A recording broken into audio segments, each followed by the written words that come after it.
of gun reforms will be in the weeks that follow. On Thursday, to mark World Refugee Day, I will attend a preview of the World Refugee photo exhibition in Wellington and then travel to Auckland to visit the Māori Refugee Resettlement Centre. That day, I will also meet with interfaith leaders, something I have had an ambition to do since the March 15 terror attack. 3 months on, it is absolutely of critical importance that we keep talking and working together to do everything that we can to avoid any such attack ever happening again. I want to briefly acknowledge as well that the Maui and Hectors threat management plan was released this morning by Ministers Sage and Nash. 63 Maui dolphins left is a shocking figure, and it's equally shocking that our Hectors dolphins are now classified as nationally vulnerable. And the proposals include options to significantly expand the areas of our ocean that are free of set nets and trawl nets to protect dolphins from the risk of bycatch and fishing nets. They are based on the best available science from New Zealand and international expertise. In doing this work, front of mind is the need to carefully balance our plans to protect these dolphins with the impact the changes could have more broadly. I do want to acknowledge, as we consult on that Maui and Hectors threat management plan, that second only to plastic bags, the protection of dolphins in New Zealand is the most significant thing that I receive letters from children and young people on, and we absolutely hear them and look forward to the response to that consultation. Today, though, I'm very pleased to have the Agricultural Minister Damien and the Deputy Prime Minister here with me to discuss an important piece of work to support our farmers, and that is the Farm Debt Mediation Bill, approved by Cabinet today, and it will be introduced in the House very shortly. At the Mystery Creek Field Days last week, I had the opportunity to speak to many farmers and heard a range of different stories, different interactions around innovation, but one of the issues relevant to the sector, of course, is the issue of financial stress, and it's not a surprise given farm debt has grown significantly over the past 20 years to nearly $63 billion. That is a 270% increase. Farmers are especially vulnerable to business downturns as a result of conditions that are outside of their control, and that can be anything from weather, market price, volatility, pests or diseases, of course, like Mycoplasma bovis. And farms are, of course, much more than a business. They are a centre point for family and for community. We want to ensure there are protections in place to help indebted farmers negotiate with their banks rather than being forced off their farms, which also means out of their homes and out of their communities. The Farm Debt Mediation Bill creates a new compulsory mediation scheme that will support farmers in financial distress to deal with their lenders. It will require creditors to offer farmers that default on payments mediation before they take any enforcement action. It is pragmatic as a bill. It focuses on early intervention where either the farmer or the bank have an ability to go and seek mediation, which is a far better option than forced foreclosure. This does have wide support from both industry but also the New Zealand Bankers Association. I think now, though, that I will hand over to either the Deputy Prime Minister but also the Minister for Agriculture. I do want to acknowledge and thank, in particular, New Zealand First. This bill has been around for quite some time, and actually it was under the coalition agreement that we agreed as a government to prioritise turning this into legislation. It was previously a New Zealand First members' bill. So I do want to acknowledge New Zealand First and the Deputy Prime Minister for their ongoing advocacy of this piece of work, and hand over now to the Minister of Agriculture, who's going to give more detail on the bill, and then we'll answer any questions. Cool. Look, thank you, Prime Minister, and I'd like to acknowledge the Deputy Prime Minister and New Zealand First.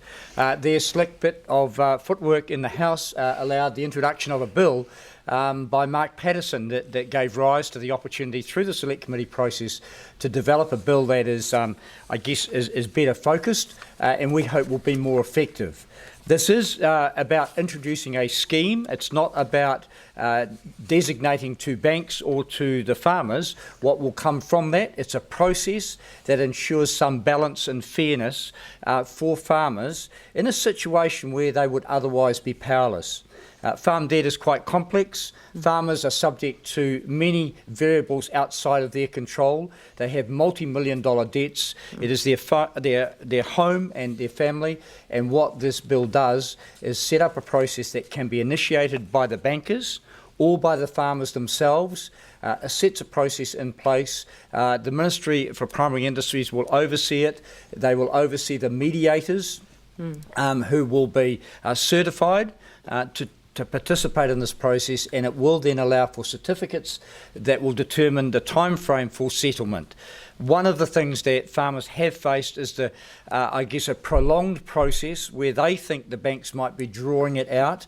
They feel very powerless and frustrated. This will set some timelines in place and will ensure that when the mediation is developed, it will be offered back to the Ministry for the Primary Industries, who will then oversee and ensure that that deal is carried through. I just, again, would like to acknowledge the Deputy Prime Minister. Both of us have been around in Parliament for some time, and I can recall these issues going back over 20 years into the 90s, where farmers felt very disempowered when it came to a situation, it may have been outside of their control, where they lost equity in their property and were therefore forced to sell up. This brings some balance back into that situation. Deputy Prime Minister might want to say a few. You might not remember, but even Colin Meads, the most esteemed rugby player this country's ever had, was taken to the cleaners by the BNZ. This is the background of circumstances which in 1999 saw $11 billion owed by the rural community. Today, as the Prime Minister said, it's just under $63 billion. So it's been needed for a long, long time, and I'm very delightful that at last, here in June of 2019, it's up and running properly. Thank you. We're happy to take questions. Minister of Agriculture and also the Deputy Prime Minister will remain for questions on farm mediation. Minister, what's actually changing here? Because in some situations mediation does happen already. Is this just making sure it's more widespread? What are the nuts and bolts? Look, voluntary mediation has occurred.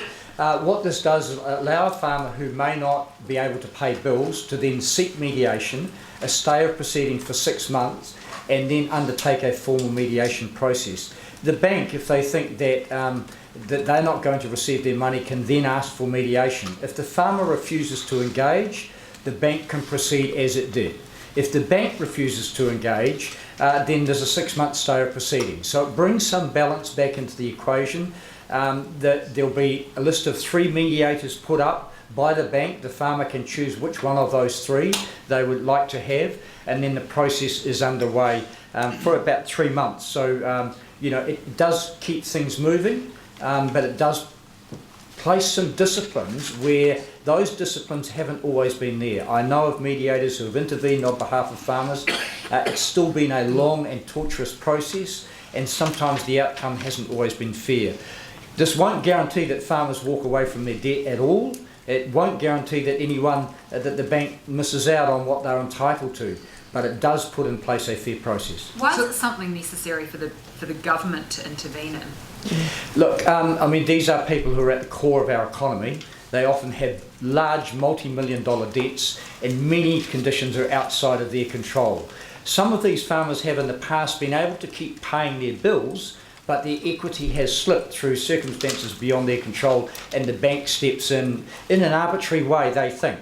What this will do is ensure that those situations and the circumstances can be properly assessed and some balance brought back to that negotiation. How much of a problem is there to solve, though? Because in the last big downturn, the banks didn't actually push people off their farms.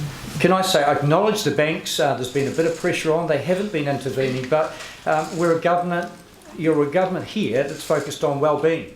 And this is about ensuring fairness across all parts of society. And this is one area where we have seen in too many situations over 20 years, and I know the Deputy Prime Minister and I can certainly refer to cases where it's been absolutely unfair. It's been imbalance of power, and we're just trying to rectify that. Keep in mind this is also modelled on legislation in Australia, so there's definitely been a need over the years for within that jurisdiction. And of course, keeping in mind our major banks are Aussie banks, where they've seen the need to put in this legislation, and it's worked well, and I think it's been well received. And as the Minister has said, in some cases will feel like an absolute David and Goliath. What we're trying to do is put a bit of balance back into a situation where a farmer may find themselves in a difficult position with their bank, put a bit of a process and a bit more fairness and balance into those negotiations. Why is there not a construction sector debt remediation scheme? As the Minister has said, there are some very specific circumstances that relate to our rural sector, in particular the volatility that they experience around price, but also issues like pest and biosecurity or even extreme weather events can have a dramatic impact on their operation and on their business over a short space of time. And also, given the proportion it makes up, and that these are often individual small operators as well, I think that lends itself to having a scheme specifically designed for the sector in the same way that Australia has.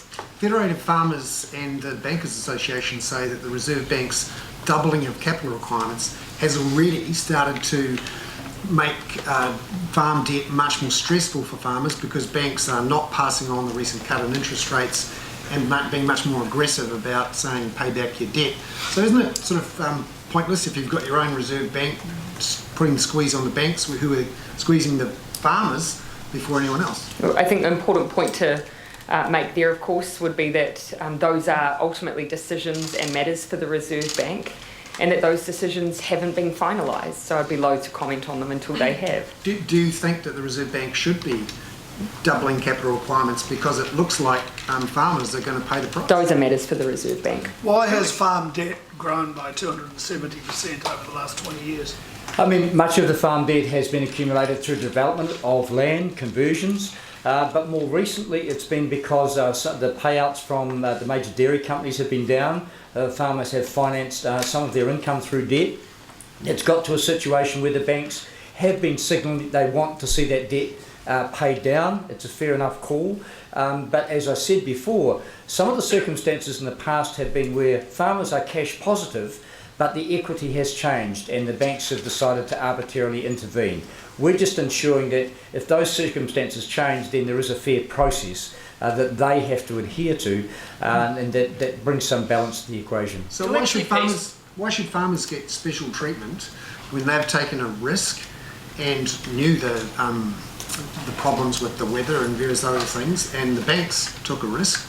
Surely there's other parts of the economy where they take risks and have a crack. Why should farmers get special treatment? Look, this is not stipulating an outcome here. This is stipulating a process, and the process must be a fair one, and that's all we'll ask of the banks and of the farmers. In terms of the risk, I've been involved and fought for farmers who had swap loans. Farmers don't always get all the information when they take out large loans, so this is a safeguard to ensure that if they did get into that situation and they didn't have all the facts, then at least they have a fair process of exit. Is the banking ombudsman not doing as much as it could be doing? I mean, No. can it not sort of solve No, some the of these banking issues? ombudsman is limited in their ability to intervene, and I don't think it's effective as it needs to be. Farm debt has been growing at a third of the rate of other debt to construction. Sorry, not to construction, to residential and business debt. But it's probably going to need to grow if farmers are going to make the investments they need to transition to a more sort of sustainable model. Are you hopeful that this sort of this remediation bill will help give banks confidence that they can actually start lending again to farmers rather than pull back? Could also argue that we hope that we increase the value of our products at the same time, and so that's also part of, I think, the primary industry's strategy around increasing the profitability of what we produce as food producers as well. But I think the fact that the bankers support this piece of legislation because they want a fair process as well, and it gives some, as I say, balance to the negotiation, and so farmers can borrow in the confidence that at least they have a fair process should things go wrong. Do you think you'll see more borrowing or less borrowing after this? I think the banks don't want to see any more borrowing, but clearly working capital is required not just for individual farmers but across the sector. We have put a large amount of money through the budget process to assist farmers in a transition into a more sustainable farm situation where they are not that at the moment. I don't think the bill is not designed to either increase or decrease, but simply create a process where if a farmer finds themselves in a situation where a bank is seeking to foreclose, that they are not in a direct power imbalance where they don't feel heard and they don't have all of the options available and able to have someone act as an intermediary in those situations. So that's what it's designed to do. Who actually pays for the mediation? Is it the farmers, or is it the banks, or is it the government? They share the cost. What's the cost expected to be? It's not necessarily that great. These mediators are not highly paid professionals. They are people who are familiar with the rural sector, who are respected by both the banks and by the farmers, and who could come in and often just ensure that there's a fair, as I say, process and all the facts are on the table. That hasn't been the case always in the past. How does that look in practice? Do they just kind of sit down, the two parties and the mediator, ask them questions? And I mean, it kind of seems a bit cut and dry, isn't it? It's like they can pay it back or they can't. So what other nuances are there? Look, I mean, look, the reality is that farmers, they've got day-to-day work going on, and when it comes to a crunch point, they've still got to carry on milking the cows, looking after the cattle, so they don't always have the time to focus on a process that the bank has numerous professionals to work on. And so it just means there's someone in there who can ensure all the facts are brought to the table. And I don't think it's fair to say that it's always black and white. Of course, when it involves equity, when it involves payment plans, of course there are always mechanisms and plans available to both lenders and farmers. It's about whether or not a farmer is able to have those options fully explored through a mediation process, and this is what it seeks to do. Are there enough what will the mediators cost be? across all of rural New Zealand? That would be a question for the Minister. Are there enough mediators? No, we'll have to appoint more. Has and hearing there will aids be being fixed at the a moment? certification. There is an association. We've talked with them. The fact that everyone supports this means that hopefully we'll get people who have the skills who want to come in and assist. As I say, the numbers won't be in their hundreds, but there will be enough to ensure that we should have a fair process through legislation. Okay, I'll start drawing I've these got a question questions. around, Go ahead. Around the cost. Go ahead. What is the cost expected to be?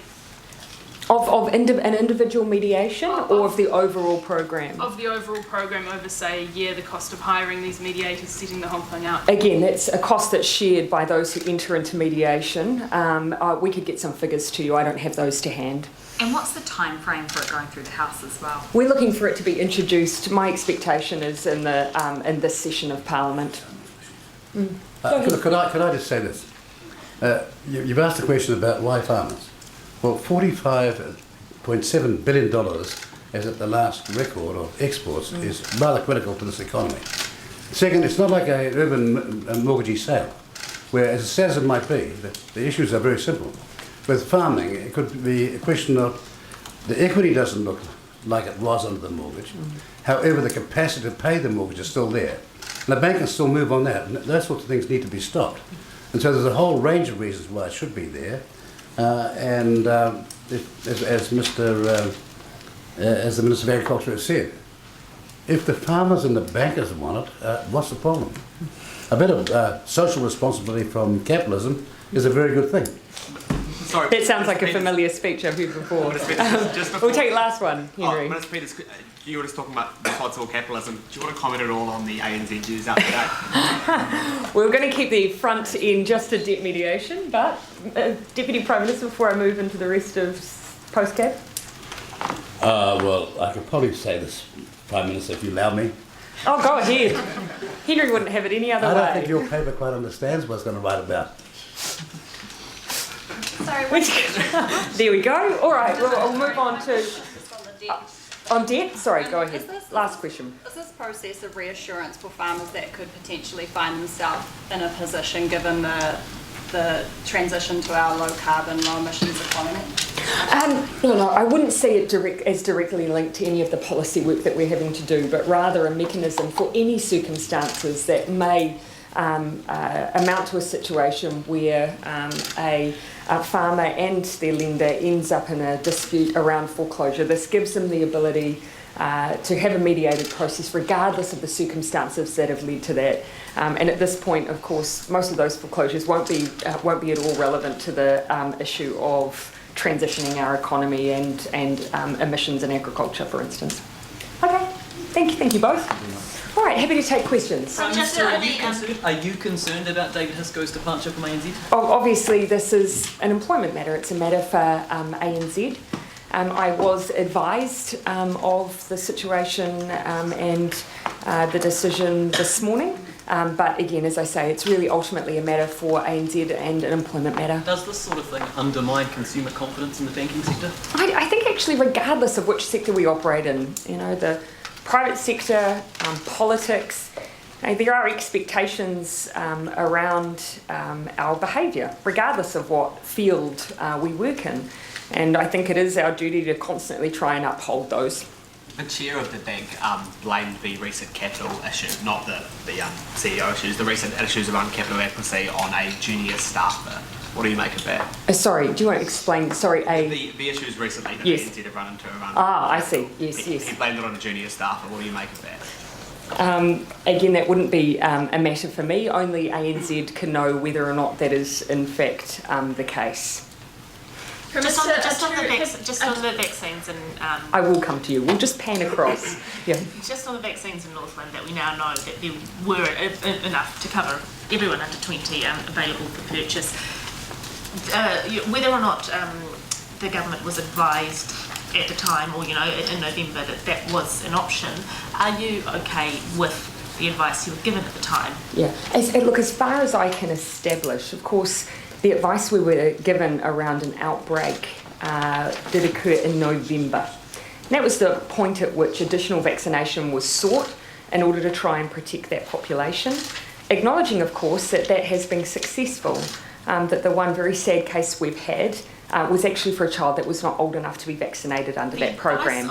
And then you're coming to a wider question around, did we know about wider availability of the vaccination? When it comes to ministers, my understanding is that we were not informed of those additional availability until May. Certainly that's what I've been advised. Because the advice on the I think the death you're referring to was a 9-month-old, or 7-month-old rather. I believe so. And the vaccine that has been purchased from Sanofi has a earliest indication of 9 months.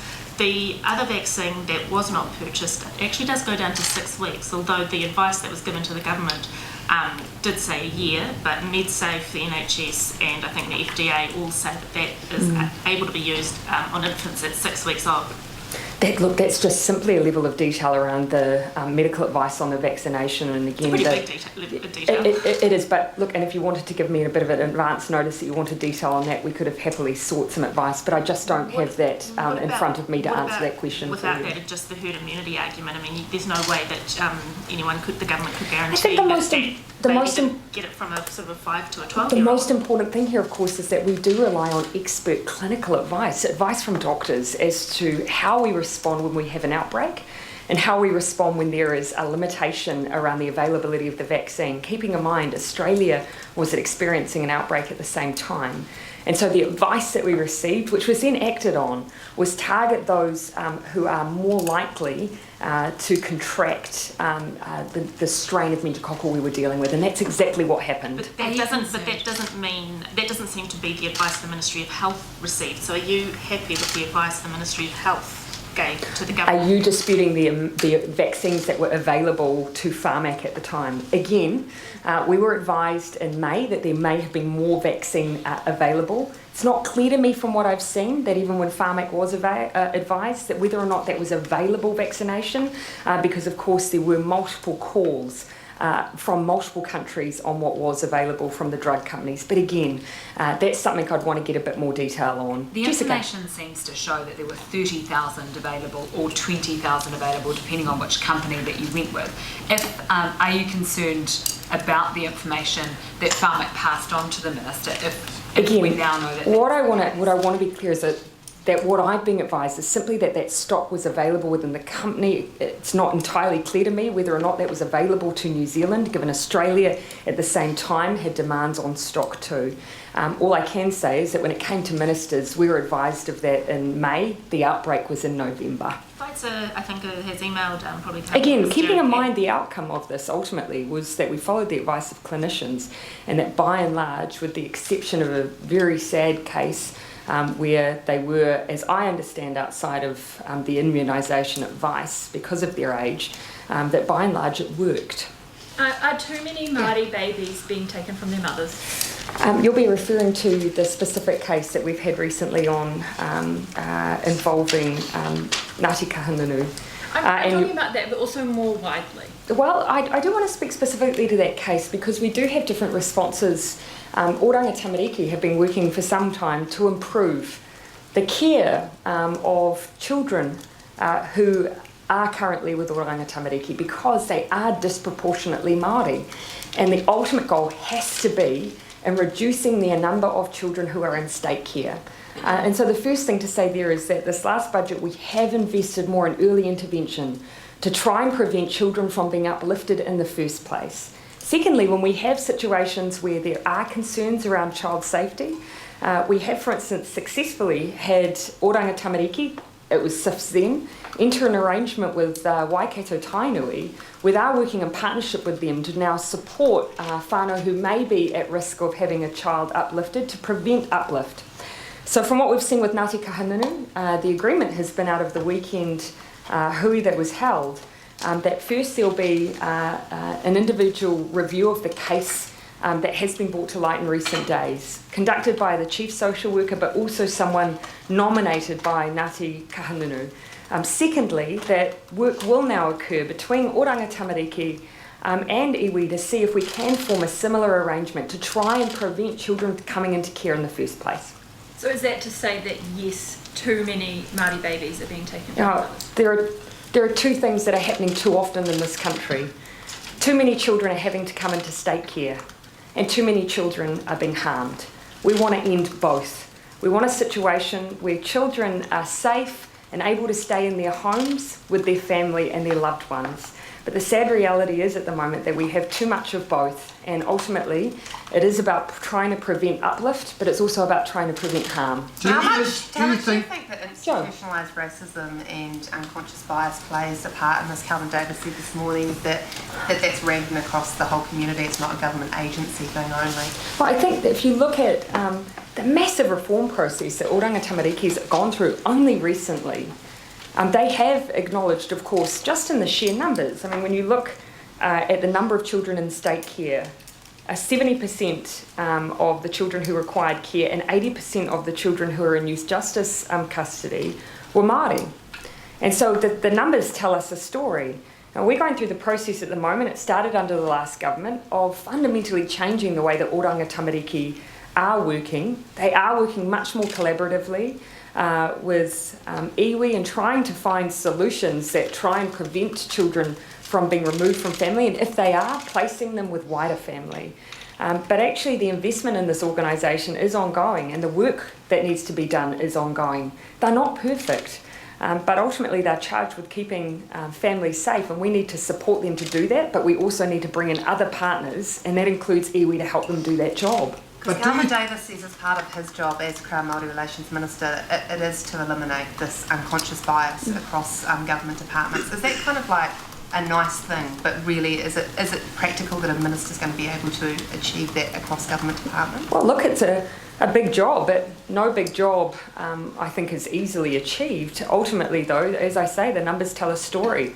Minister Davis was there alongside Minister Martin to support her in the work that ultimately she will be doing with Ngāti Kahungunu in the long run to try and achieve the goals of supporting children, supporting community, supporting whānau so that we don't have uplift in the first place. Do you think there's a need though for an independent inquiry rather than an internal one where the results aren't publicly reported? Yeah, well, I actually think that the agreement that's been reached around having the chief social worker work alongside someone nominated by Ngāti Kahungunu is a good one. It means that that case can be looked at fairly quickly as well. and keeping in mind, of course, that the Children's Commissioner has also indicated, and that is our independent monitoring function, that he also wishes to look into a very specific part of Oranga Tamariki's policies as well. Just on that story last week from Radio New Zealand about the foster parents who had their European child taken away, and they said they were told because of their ethnicity. Do you think it's acceptable that a foster parent's ethnicity would play a part in whether a child can stay with them or not? And do you know whether that is actually part of the framework for the government agency? Look, what I might need to do is actually, I unfortunately know a little bit of detail about that case, and I'm not entirely clear as to what is able to be publicly shared. So I might take a pause on that particular case and come back to you with what is not subject to privacy. However, more generally, of course, during the debate around the new legislation for Oranga Tamariki, there was a significant discussion around how much Oranga Tamariki was doing to try and find wider family placement for children when it looked like they were going to have to move into care. One of the really strong pieces of feedback that came through was every effort should be made to try and place them with wider family. And so that is one of the things that they try and work with. One of their other principles is to try and keep them with siblings, because of course that's what came through when talking to children who had experienced care, was try and keep us with our family if you can. And so those factors do come into play, but so do a range of other factors. What's the government's position on genetically modified organisms and genetic technologies? It hasn't changed from the position that we have at present. These are very robust process, of course, because New Zealand has expressed some time ago concerns around GMO being carefully and cautiously managed with a precautionary approach. Is it New Zealand's position that the oil tanker in the Gulf was hit by Iran? Look, of course, at the moment I've seen the public reporting. I haven't had a chance to be briefed specifically on the issue, though, since I returned to Wellington. Are you concerned about the kind of heightened tensions? I think probably most New Zealanders would take the same position I do, which is that ultimately the language that's used, we're always extremely cautious. We want to avoid inflaming situations that might lead to more global tension than we already have. And New Zealand's always one to use dialogue to try and resolve tensions where they exist. What do you think? All right, I'll take a last question, yeah. What do you think of the extradition bill that's being looked at in Hong Kong at the moment, and why hasn't New Zealand made a public response similar to Australia or others? Usually simply because often when it comes to issues of another country's domestic politics, we don't proactively put out statements, but I'm always happy to respond when asked. So that's the reason for no full statement. Ultimately, though, of course, New Zealand's position is that we do not have a formal extradition agreement with China. We have our own processes which work well for us, and that's the process that we choose to use. What Hong Kong does, however, is ultimately a matter for them. What do you make of all the protests there at the moment and the heightened tension? What's your take? Look, I've observed it. My interest ultimately is whether or not we're content with the extradition process that we have in New Zealand for us, and we are. Of course, it enables us to factor in a wide range of issues on a case-by-case basis. Ultimately, extradition for other countries, that's a matter for them. But what Australia and the United States have been saying